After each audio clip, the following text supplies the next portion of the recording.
Look at the top of this photograph. Somebody wrote a name there by hand, directly onto the picture. And on this one, same handwriting, same corner. So it is not a signature. A photographer signs the print, not the plate, and never across the sitter's head. Here is the question this film is about. Why would anyone write on the negative itself?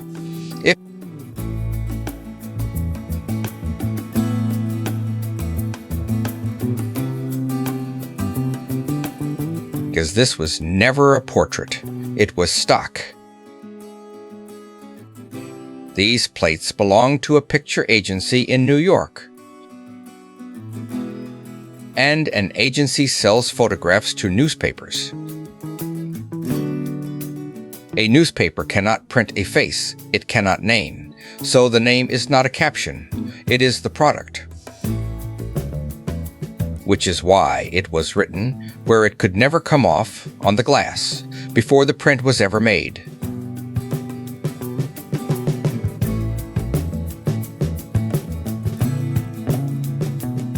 And on one of them, the business is written out in full.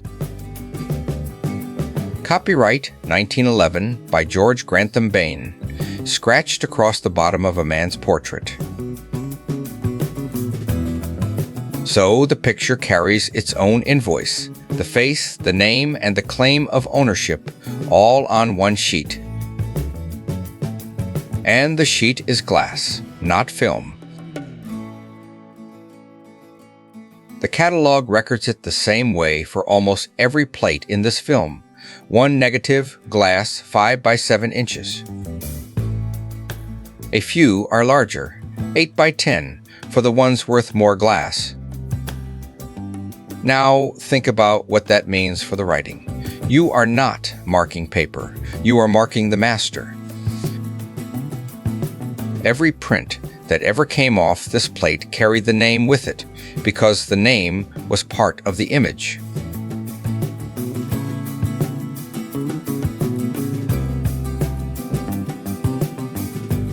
So, what did the agency decide was worth a plate?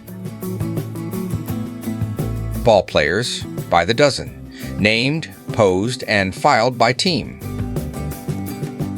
Because a paper printing a box score needs a face to put beside it. And it needs that face today, not next week. A boxer, standing in a studio with his fists up. Nobody was fighting that afternoon. Then the file jumps continents. This plate is titled President of China. 4 men on a step, and the writing above them says only Big 4. A regiment on a flat car, rifles up. The plate says they are starting to the front. And then, on the same shelf, the Snow Scene, Union Square. No name at all because there is nobody to name.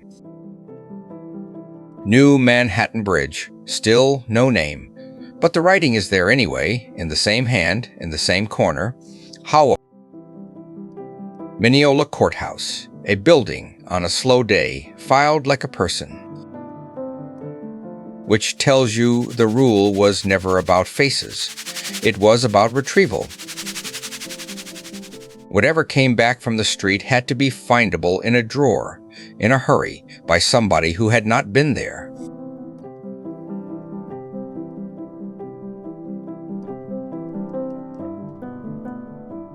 Some of the names still work. You read them off the glass, and you know, more or less, who you are looking at. An explorer, a composer, a physicist who split the atom. But most of this file does not work that way anymore. Julia Appleton. The name is right there, in a firm hand, at the top of the plate.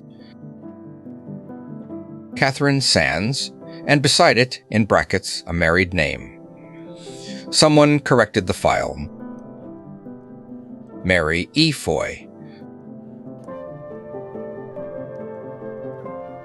Madame Schumann, Heinck, written with the honorific because in the year this was filed, you would have known why.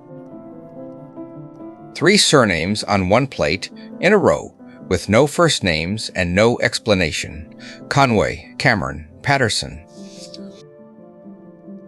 And here, 5 sailors, and all 5 are named across the top edge, one after another.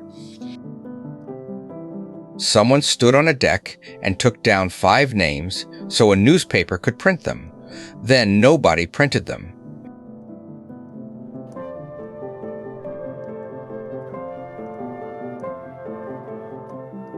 These plates are now in a public collection, and the catalogue had to give each one a title. So, look at what it chose. The title of this plate in the catalogue is Nathan Strauss, which is the writing on the glass, copied out, not researched, not verified, transcribed. The agency's shorthand became the official record, and it did that without anybody deciding it should. Which means the thing you are reading on screen is not a description of the photograph. It is an instruction written for a clerk in 1910 that never got canceled. Still doing its job, still telling you which drawer to open. On this one, the hand added a date because the president came to town more than once and the file had to keep them apart.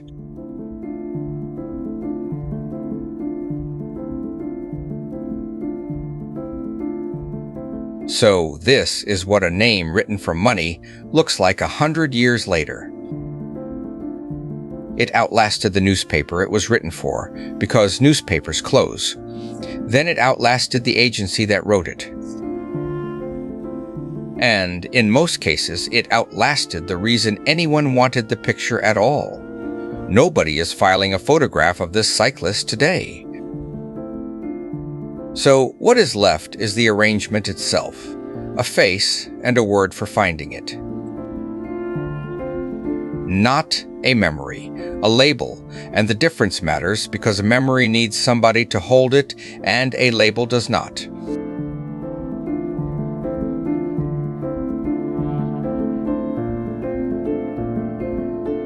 But a label is still more than most photographs of this period carry, because most of them carry nothing at all. Look at any box of glass plates from these years, and you will find faces with no writing anywhere on them and no way back. So, the handwriting that looks like damage is the opposite of damage. It is the only reason these particular people are still reachable. Somebody wrote them down, in a hurry, for money, on glass, so that a stranger could find them again, and a stranger did.